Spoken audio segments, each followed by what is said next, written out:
I had to buy a new tent.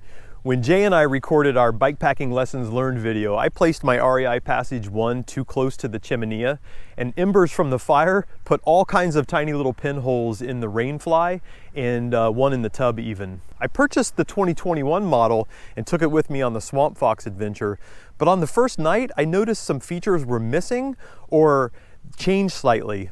So I'm going to compare my discontinued version with the newer version, and I'm going to tell you if I think the new version is still a good value. Let's start off by comparing the two footprints. On this discontinued version, you can see that there's a grommet for the tent poles, a side release buckle for connecting to the rainfly, and also the corner of the footprint is reinforced with a triangle of material. This 2021 version connects into the tent using this toggle, which goes through this loop. The corner is also not reinforced with any material. The foot of the discontinued version measures in at 27 inches. The head of the discontinued version, marked by the green grommets, measures in at just a little over 33 inches. The 2021 version, it measures the same at either end and comes out at just under 31 inches. Now we're going to lay out the tent on the footprints. And with this one, you just got to make sure that green grommets go to green and black grommets go to black. For the 2021 version, it doesn't matter because it doesn't taper. To connect the footprint to the body of the tent on the 2021 version, you pass a toggle through the grommet loop and then back into the loop on the footprint itself. A positive aspect of this design is that you can leave the footprint attached if you want to. For 2021, you have two independent poles. They feel like they are a little bit thicker. Also, each segment is shorter in length. For the discontinued version, you get a set of poles that are hubbed together. You can see that they're linked together right here, and you'll see it when I fold it out. They feel thinner and the sections are longer. The discontinued version is really easy to set up. Because the poles are hubbed, you just fold them all out and you make sure that you put the black poles into the black grommets. The other end is not collar coded. But once you have them inserted into the grommets, the tent poles will independently stand. Setting up the newer version can be a little bit frustrating because the poles are not hubbed and so they don't want to stand alone.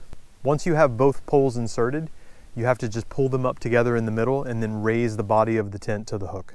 Once you have the center hook in place, it's time to start raising the body clips and clipping the body clips into the tent. The clips on this newer model have a kind of hollowed out section of them that might be to make it lighter, I'm not sure. And there's the 2021 version all clipped in with just the tent body, no fly.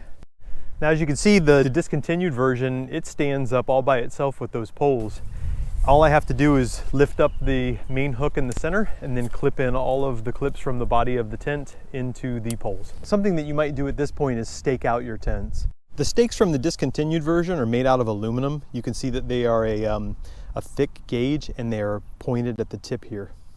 The stakes for the 2021 version are much thinner. They are blunt on the tip, and you can see from this magnet they're made out of steel. Might be zinc coated, but those things are going to rust one day. The 2021 version has a D-shaped door, and when you unzip this door, you roll it to the left and you secure the door once it's been rolled to the left with a toggle strap.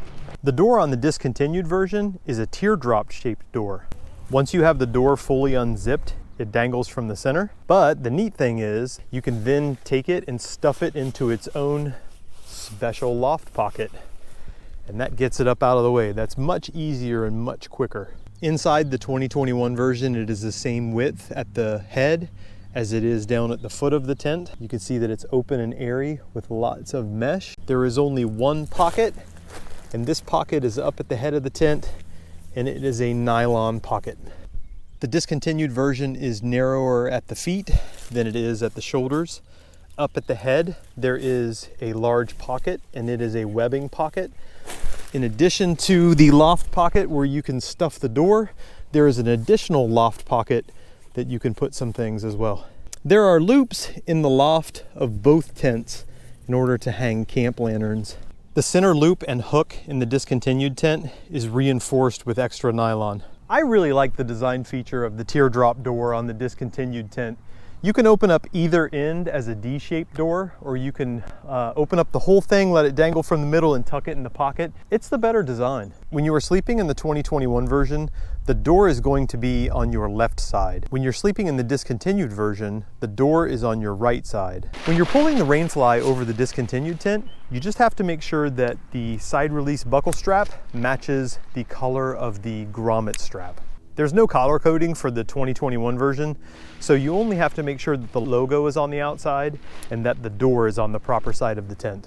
The vestibule for the 2021 version takes one stake right out front in the middle. Unzip the vestibule and roll it back to one side to secure it with a toggle strap. The vestibule on the discontinued version takes two stakes, and you can see that it offers a lot more covered area than the new version. For the discontinued version, you can also unzip the vestibule and roll it back to one side, but you can see that the entryway is much more centered instead of offset like the 2021 version, and it's also larger. On the 2021 version, there's a spot where several seams come together. What I'm really concerned about is that seams are a place where weeping is most likely to occur. If I were this manufacturer, I wouldn't have put this many seams coming together right here. I think that this is a place where it's likely to leak in the future. Both of these tents come with a loft vent in the rainfly. Both tents came with an assortment of guy lines so you can guy out your rainfly in windy conditions. The guy lines themselves are not reflective, but you can see that the loops that they connect into on the 2021 version are reflective. The guy loops on the discontinued version are not reflective. I plan to do some stealth camping in this tent, so I'll have to remember to tape these connection points in order that I can hide at night. On the back side of both tents, there is a toggle connection point so that you can connect the rainfly to the tent, so that when you guy out the rainfly on the back of the tent, it will also pull out the body of the tent. Now I'm going to weigh both of these tents to see exactly what they weigh. I've got a scale hanging here from this tree branch. I'm going to wait until there is no breeze, and then I'm going to weigh each of them. I am going to weigh them exactly as you saw them set up. They're with the footprint and they're with 4 stakes. I only take 4 stakes with me usually for all 4 corners. I usually scrounge some twigs in order to stake out the vestibule. The 2021 version has a claimed minimum trail weight of 3 pounds 11 ounces. The recorded weight as I had the 2021 version set up is 4 pounds 11 1/8 ounces. The discontinued version claims 3 pounds 6.2 ounces as minimum trail weight. The weight as I set up the discontinued version was 4 pounds 1 7/8 ounce. One of the things that you can do with the discontinued version that you can't do with the 2021 model is you can set it up as a footprint and rainfly only if you want to go ultralight. And that's because the footprint has the grommets in the corners that supports the poles, and also the poles have the hub that allows it to freestand. This is really a super cool feature that allows you to use your tent in many different ways and be versatile depending upon the situation and the season. When comparing these two tents, it became apparent to me that the discontinued version was the better tent with more features and better construction.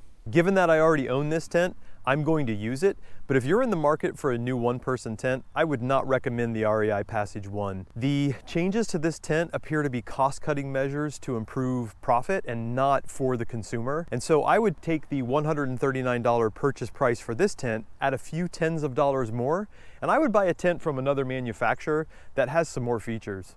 Later.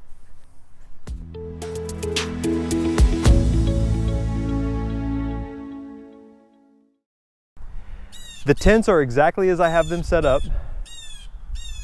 I'm sorry, I'm recording a video.